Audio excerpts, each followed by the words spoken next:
살롬, 하나님의 평강이 오늘 당신의 삶에 가득하기를 기도합니다. 우리는 매일 아침 눈을 뜨고 습관처럼 새로운 소식을 찾아 헤맵니다.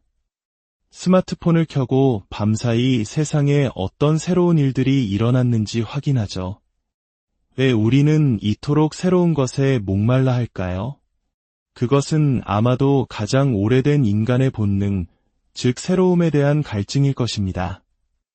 본격적인 이야기에 앞서 잠시 여러분의 도움이 필요합니다. 여러분이 눌러주시는 좋아요와 구독은 단순히 숫자를 넘어 이 말씀이 더 많은 영혼에게 닿게 하는 귀한 나눔이 됩니다. 이 영상을 공유하는 것은 하나님의 은혜를 나누는 통로가 될 수 있습니다. 지금 이 순간 말씀을 듣는 여러분 모두에게 하나님의 크신 축복이 함께하기를 소망합니다. 사도행전을 보면 아테네의 철학자들은 늘 새로운 것을 말하고 듣는 것으로 시간을 보냈다고 기록되어 있습니다. 하지만 우리는 어제의 신문이 얼마나 지루한 것인지 잘 알고 있습니다. 어제의 뉴스는 더 이상 새롭지 않으며 우리의 흥미를 끌지 못합니다. 얼마 전 한 친구가 자신이 태어난 날인 1953년 1월에 발행된 뉴욕 타임스 신문 원본을 선물 받았습니다. 수십 년이 지난 그 낡은 신문을 읽는 경험은 참으로 놀라웠습니다. 일면에는 당시의 정치인들 사진이 실려 있었고 국제 정세에 대한 기사들이 가득했습니다. 남아프리카의 갈등, 소련과의 긴장 관계, 스포츠면에는 프로 미식축구리그의 독점 금지 소송에 대한 기사가 대서특필되어 있었습니다. 신기한 것은 이름과 얼굴만 바뀌었을 뿐 그 내용들은 오늘날 우리가 매일 접하는 뉴스와 너무나도 닮아 있다는 사실이었습니다. 국제 분쟁, 경제 문제, 스포츠계의 논란. 수십 년이 흘렀지만 세상의 본질적인 문제들은 변하지 않은 채 계속해서 반복되고 있었습니다. 그 신문을 함께 보던 제 친구는 나지막이 을조렸습니다. 해 아래 새 것이 없구나. 바로 구약성경 전도서에 나오는 유명한 구절입니다.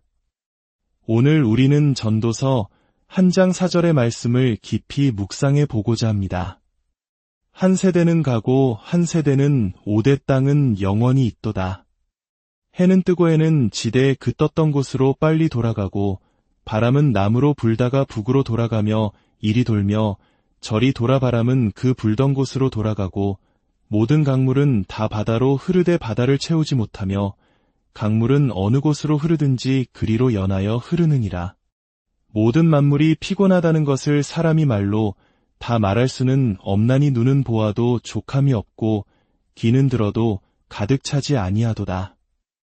이미 있던 것이 후에 다시 있겠고 이미 한 일을 후에 다시 할지라. 해 아래에는 새 것이 없나니 이 구절은 고대 세계에 널리 퍼져 있던 깊은 회의주의와 염세주의를 보여줍니다. 특히 원이라는 이미지를 통해 그 사상을 드러냅니다.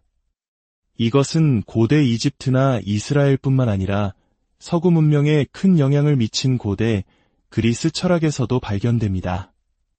그들은 역사를 순환적 역사관으로 보았습니다. 역사는 명확한 시작점도 끝나는 지점도 없이 그저 영원히 의미 없이 끝없이 반복되는 원과 같다는 것입니다. 마치 벗어날 수 없는 악순환처럼 말이죠. 19세기의 철학자 프리드리히 니체는 이러한 사상을 영원회귀라는 개념으로 설명했습니다. 그는 고대 세계에는 인간의 정신을 지배하려는 두 가지 이미지가 싸우고 있다고 말했습니다. 하나는 그리스 신화에 나오는 아폴론입니다. 아폴론은 질서, 조화, 합리성, 그리고 목적을 상징하는 신입니다. 이성적이고 예측 가능한 세계를 대표하죠. 하지만 아폴론과 항상 경쟁하는 또 다른 존재가 있었습니다. 바로 디오니소스입니다. 술의 신 바쿠스와 연결되는 디오니소스는 비합리성, 혼돈, 광기의 신입니다. 그는 이성의 통제에서 벗어나 무의미한 세상에 그저 본능적으로 반응하고 모든 것을 분출하려는 욕망을 상징합니다. 니체는 결국 우리가 디오니소스의 편에 서야 한다고 주장하며 이 끝없는 순환의 허무함을 받아들이라고 말했습니다. 전도서의 9절 해는 다시 떠오른다 에서 영감을 받아 동명의 소설을 쓴 작가가 있습니다. 바로 20세기 인간 존재의 무의미함과 절망을 이야기한 대표적인 작가 어니스트 해밍웨이입니다. 그는 인생의 승자는 결국 죽음이라고 믿었던 비관주의자였습니다. 그가 생각하기에 인간이 죽음을 이기는 유일한 방법은 스스로 죽음의 시간과 장소, 방법을 결정하는 것, 즉 자살을 통해 죽음을 속이는 것이었습니다. 그리고 그는 자신의 철학에 지독할 정도로 충실했습니다. 어느 날 밤 아내에게 잘 자라는 입맞춤을 한 뒤 자신이 가장 아끼는 엽총을 들고 스스로 생을 마감했습니다. 그의 마지막 메시지는 이것이었습니다. 해는 뜨고 해는 진다. 해는 뜨고 또 해는 진다. 끝없는 언 보이시나요? 이러한 순환적 절망을 가장 생생하게 보여준 영화가 있습니다. 바로 제인 폰다 주연의 그들은 말을 쏘지 않나 라는 작품입니다. 이 영화는 대공황 시절 돈을 벌기 위해 열렸던 마라톤 댄스 대회를 배경으로 합니다. 참가자들은 며칠 밤낮으로 쉬지 않고 춤을 춰야 하며 무대 위에 마지막까지 서 있는 커플이 상금을 받게 됩니다. 영화는 이 무의미한 춤을 계속하는 사람들의 모습을 담아냅니다. 주최자는 마이크를 잡고 외칩니다. 돌고 돌고 또 돕니다. 어디서 멈출지는 아무도 모르죠. 음악의 박자는 점점 빨라지고 사람들은 지쳐 쓰러집니다. 한 남자는 심장마비로 죽기까지 합니다. 그들은 이기기 위해 버티지만 결국 남는 것은 극심한 피로와 절망뿐입니다. 하나둘씩 그들은 의미 없는 소음과 분노뿐인 끝없는 반복에 굴복하고 포기하고 맙니다. 이것이 바로 순환의 이미지입니다. 이집트에서, 이스라엘에서, 그리스에서, 그리고 니체와 현대 실존주의자들의 이르기까지 역사는 이 절망적인 이미지와 싸워왔습니다. 해 아래 새 것이 없다는 탄식은 시대와 장소를 넘어 계속해서 울려 퍼졌습니다. 하지만 성경은 히브리적 세계관은 이와는 전혀 다른 역사의 그림을 제시합니다. 바로 직선적 역사관입니다. 순환하는 원이 아니라 시작과 끝이 있는 고든 선입니다.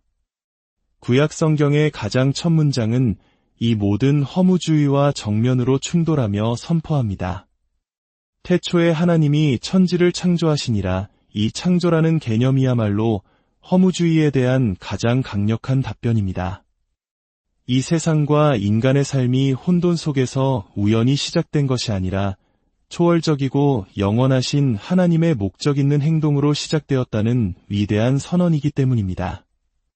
하나님께서는 새로운 것을 시작하셨습니다.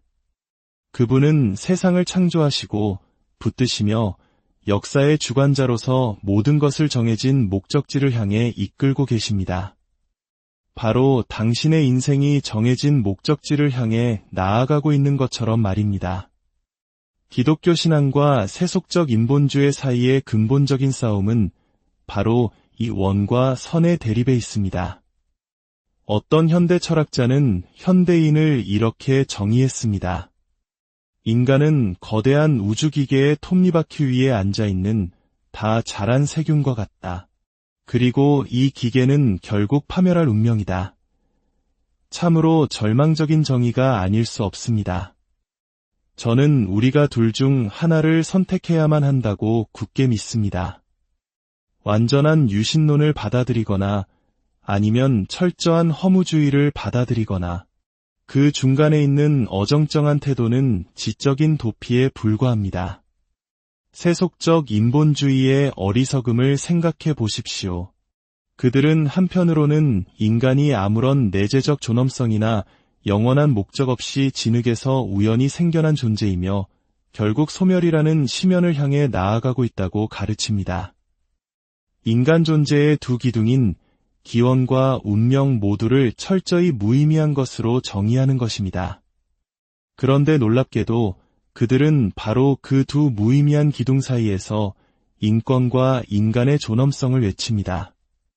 인간이 살아있는 동안에는 중요하고 가치 있으며 의미 있는 존재라고 주장합니다. 만약 나의 시작과 끝이 모두 무의미하다면 내 삶의 과정 또한 무의미하다고 말할 수 있는 허무주의자의 정직함이라도 있어야 하지 않을까요? 이것이야말로 맹목적인 믿음이 아니고 무엇이겠습니까? 하나님이 없다면 인간의 삶은 잔인한 농담에 불과합니다. 바보가 짓거리는 이야기일 뿐입니다. 전도서의 핵심 구절로 돌아가 봅시다. 이미 있던 것이 후에 다시 있겠고 이미 한 일을 후에 다시 할지라. 해 아래에는 새 것이 없나니 이 구절을 이해하는 열쇠는 바로 해 아래에서 라는 표현에 있습니다. 이 히브리어 표현은 오직 이 세상의 관점으로만이라는 의미를 담고 있습니다. 이것은 세속주의에 대한 고대의 답변입니다. 세속주의는 존재하는 모든 것은 지금 이 시간, 이 세상뿐이다라는 철학을 근본으로 삼습니다. 해 너머에는 즉 초월적인 것은 아무것도 없다고 말합니다. 설령 무언가 있다 해도 우리는 그것을 알 수도 접근할 수도 없다고 주장합니다. 인간은 지금 여기라는 감옥에 갇혀 있다는 것입니다. 만약 당신이 가진 관점이 오직 해 아래의 관점뿐이라면 당신이 생각하는 인간으로서 도달할 수 있는 유일한 결론은 극심한 회의주의와 절망뿐입니다. 그렇기 때문에 계시가 중요합니다. 성경은 우리에게 해 너머로부터 온 메시지, 즉 해를 만드시고 해 위에 서 계신 분으로부터 온 소식을 전합니다. 그분은 이 세상에 오셔서 우리가 영원한 의미를 지닌 존재라는 기쁜 소식을 알려주셨습니다. 전도서의 저자는 바로 이 해 아래의 관점에서 삶을 바라볼 때 어떤 결론에 이르는지를 철저하게 보여주고 있는 것입니다. 세상의 가치와 기준으로만 삶을 바라보면 결국 절망에 빠질 수밖에 없습니다. 어릴 적 학교를 오가던 긴 하굣길을 기억합니다. 매일 반복되는 길을 걸으며 이런 생각을 한 적이 있습니다. 나는 왜 일주일에 닷새나 학교에 가야 할까? 겨우 하루 신나게 놀고 주일에는 교회에 가기 위해서? 이건 너무 불공평해. 내 인생의 대부분을 내가 원하지 않는 일을 하면서 보내고 있다는 생각에 어린 마음에도 억울함이 밀려왔습니다. 나는 왜 이 일을 하고 있는가? 여러분은 스스로에게 이런 질문을 던져본 적이 있나요? 만약 하나님의 말씀이 없었다면 저는 아마 미쳐버렸거나 아니면 더 이상 이런 고통스러운 질문을 하지 않기 위해 생각하기를 멈췄을 것입니다. 하지만 우리는 언젠가 이 질문과 마주해야 합니다. 내 삶 뒤에는 과연 어떤 목적이 있는가? 옛 명성과 영광은 또 얼마나 덧없는 것입니까? 오늘날 사람들은 손흥민 선수의 경기에 열광하며 경기장을 가득 메웁니다. 하지만 지금의 젊은 세대 중 얼마나 많은 이들이 한 시대를 풍미했던 전설적인 차범근 선수를 그와 같은 열정으로 기억하고 있을까요? 명예, 영광, 성공, 해 아래에서는 모두 아침 안개와 같이 순식간에 사라져버립니다. 전도서의 저자는 말합니다. 이전 세대가 기억되지 않는 것처럼 장래 세대도 그 후 세대들에게 기억되지 않을 것이라고.